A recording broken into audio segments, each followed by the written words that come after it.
Marcus found the perfect apartment on Craigslist. 2-bedroom, downtown Seattle, $800 a month. Hardwood floors, natural light, available immediately. The photos looked incredible. The landlord seemed genuine. Overseas for work. Needed a tenant fast.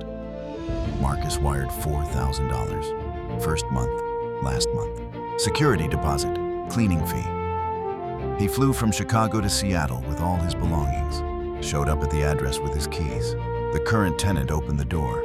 "Can I help you?" Marcus held up the lease agreement. "I'm the new tenant. I'm supposed to move in today." The woman stared at him.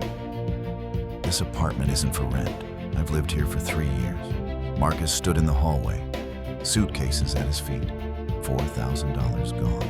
No apartment, no refund, no landlord. Welcome to the rental scam. The cruelest trap for people who just need a place. And it's destroying lives in every city in the world. Marcus Chen was 26 years old. Software engineer. Just accepted a job in Seattle. He had 2 weeks to find an apartment and relocate from Chicago. He started searching immediately. Zillow, apartments.com, Craigslist, Facebook Marketplace. Everything in his budget was gone within hours. Seattle's rental market was brutal. Studios for $1,800 a month, 1-bedrooms for $2,200. He made $65,000 a year, good salary, but Seattle rent was insane. Day 5 of searching, still nothing. Then he saw it on Craigslist. Beautiful 2BR apartment, downtown Seattle, $800 a month, $800 in downtown Seattle. That was impossible. He clicked anyway.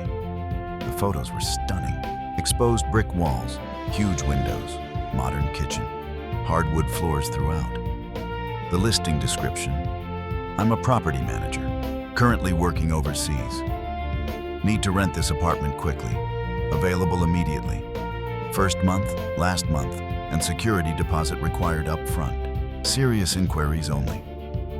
Contact davidjohnson.property@gmail.com. Marcus knew it seemed too good to be true, but he was running out of time. His job started in 10 days. He emailed, "Hi, I'm very interested in the apartment. Is it still available?" Response came within 20 minutes. "Yes, still available. I'm currently in Dubai for work. The apartment is managed remotely. I can send you the lease agreement and arrange key delivery once deposit is received." Marcus replied, "Can I schedule a viewing?" "Unfortunately, I'm not in the country and don't have a local property manager, but I can offer you a virtual tour via video call if that helps." Marcus hesitated. No in-person viewing felt wrong, but $800 a month in downtown Seattle? He'd never find anything close to that again. Yes, a video tour would be great. That evening, they connected on WhatsApp video call.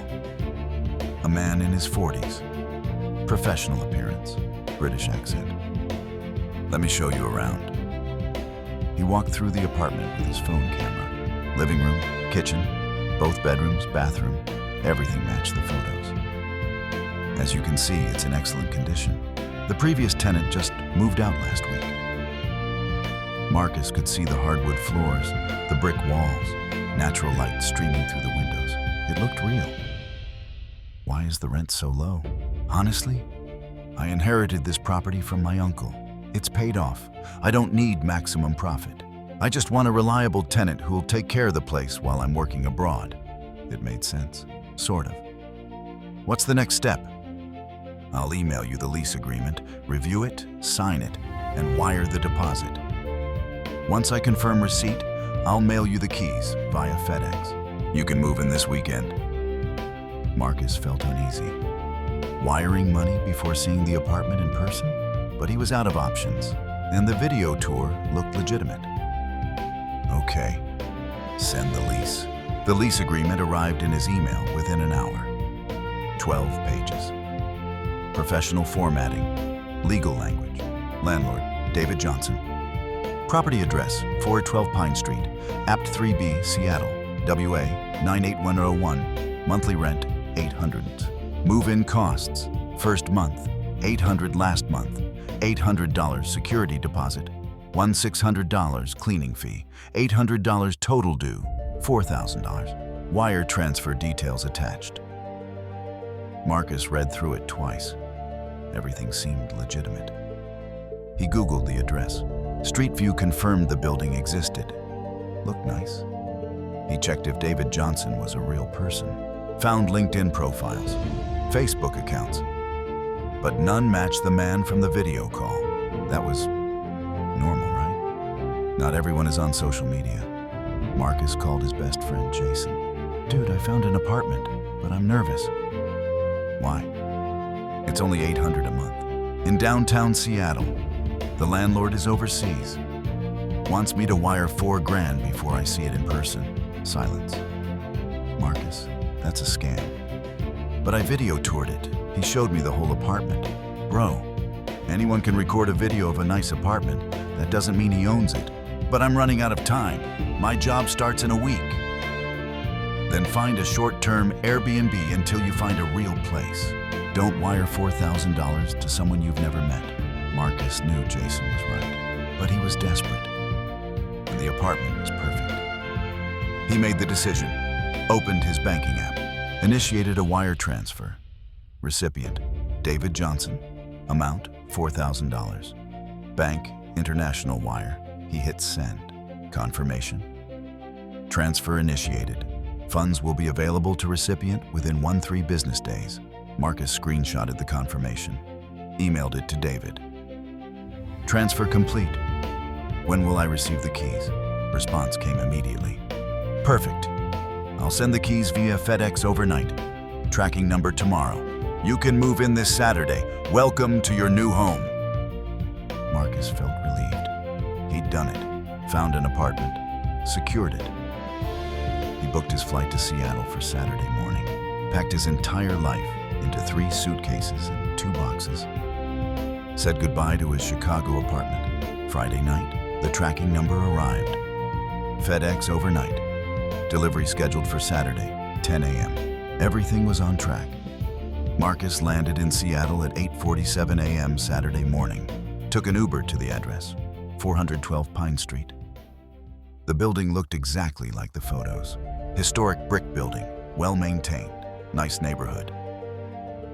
He waited outside for the FedEx truck. 10:15 a.m. Still no delivery. He checked tracking. Delivery attempted, recipient not available. It didn't make sense. He'd been standing outside since 9. He called FedEx. There's no delivery scheduled for your address today, sir. Marcus's stomach dropped. But I have a tracking number. Can you read it to me? Marcus read the number. That's not a valid FedEx tracking number. Someone may have given you a fake number. Marcus stood on the sidewalk, suitcases at his feet. He tried calling David, straight to voicemail. He emailed, no response. He messaged on WhatsApp. Read receipts, off. Marcus looked up at the building. Apartment 3B, 3rd floor. Maybe the keys were with the building manager? He found the intercom, pressed 3B. A woman's voice answered. Hello? Hi, I'm Marcus, the new tenant for 3B. I'm here to move in. Confused silence. I'm sorry, what? I rented this apartment. I'm supposed to move in today. This apartment isn't for rent. I've lived here for 3 years. Marcus felt his legs weaken. Can you come down, please? 2 minutes later, a woman in her 30s opened the building door. Can I see your lease? Marcus pulled it up on his phone. She read it. Her face changed from confusion to sympathy. I'm so sorry, but this is a scam. I'm the tenant. This apartment has never been listed for rent. But I video toured it. The landlord showed me. Did the video show specific details? Personal items? Or just empty rooms? Marcus thought back. Empty rooms, clean floors, no furniture, no personal touches. Anyone can record a video of an apartment, she said gently, even from a real estate listing. Or they break in and film when tenants are away. But I wired $4,000. I know, this happens constantly. Scammers copy photos from real listings, pretend to be landlords, collect deposits, and disappear. Marcus sat down on the front steps. $4,000? Gone. No apartment, no keys, no landlord. And his new job started Monday. He was homeless, in a city where he knew no one. Marcus checked into a hostel that night. $40, shared room, bunk bed. All he could afford after losing $4,000. He filed a police report Sunday morning. The officer barely looked up. Rental scams. We get dozens of reports a week. Unfortunately, wire transfers are almost impossible to recover. But I have the lease, the emails, the WhatsApp messages. All fake. The email is a burner account. WhatsApp is probably a virtual number. The lease is a template downloaded online. So there's nothing you can do? We'll file a report, but the scammer is likely overseas. We have no jurisdiction. Your money is gone. Marcus called his bank. Can you reverse the wire transfer? Once a wire transfer is initiated, we can't reverse it. The funds were sent to an international account. It's been withdrawn and closed. Marcus sat in the hostel, on a bunk bed, surrounded by strangers. He'd been so careful his whole life. Saved money, got a good job, made smart decisions. And in one desperate moment, he'd lost $4,000 to a fake landlord. He called his parents, borrowed money for a security deposit on a real apartment, found a studio for $1,900 a month. Tiny, barely affordable, but at least it was real. It took him 6 months to recover financially. But emotionally? Longer. Every Craigslist listing felt like a trap. Every landlord felt suspicious. He'd developed paranoia from being scammed once, and he wasn't alone. He found online forums, thousands of people with identical stories. I wired money for an apartment that didn't exist. The landlord showed me a video tour. It was fake. I showed up with my belongings. Someone else lived there. The rental scam wasn't rare. It was an epidemic. The rental scam follows a precise formula. Step 1. The scammers scrape real listings. They find beautiful apartments on Zillow, Trulia, Apartments.com. Copy the photos, copy the descriptions, repost them on Craigslist, Facebook Marketplace, or fake rental sites, but with a price that's 30 to 50% below market rate. That's the hook. The price is so good, desperate renters overlook red flags. Step 2. The overseas landlord story. I'm working abroad. I inherited this property. I'm a military contractor stationed overseas. Any excuse that explains why they can't meet in person. Step 3. The video tour. They either use old listing videos from real estate sites, record a video while touring an open house, film during a legitimate viewing, pretending to be interested renters. The video looks real because it is real footage, just not from their property. Step 4. The lease agreement. They download a standard lease template online, fill in fake names, real addresses, professional formatting. It looks legitimate because real leases look like this too. Step 5. The wire transfer. First month, last month, security deposit, cleaning fee. Typically $3,000 to $6,000. Always via wire transfer, Zelle, Venmo, cryptocurrency. Never checks, never cash. Always irreversible payment methods. Step 6. The disappearance. After the wire clears, email stops responding, phone disconnected, WhatsApp blocked, website deleted if they created one. The victim shows up with their belongings and discovers the apartment was never for rent. In the United States, rental scams cost victims $570 million in 2024. Globally, over $2 billion. Because housing shortages create desperation, and desperation creates victims. So how do you protect yourself? Red flag 1. The price is too good. If rent is 30–50% below market rate, it's a scam. No landlord undercharges that much, ever. Red flag 2. Landlord won't meet in person. I'm overseas. I'm out of state. I don't have time for viewings. Legitimate landlords show apartments in person, always.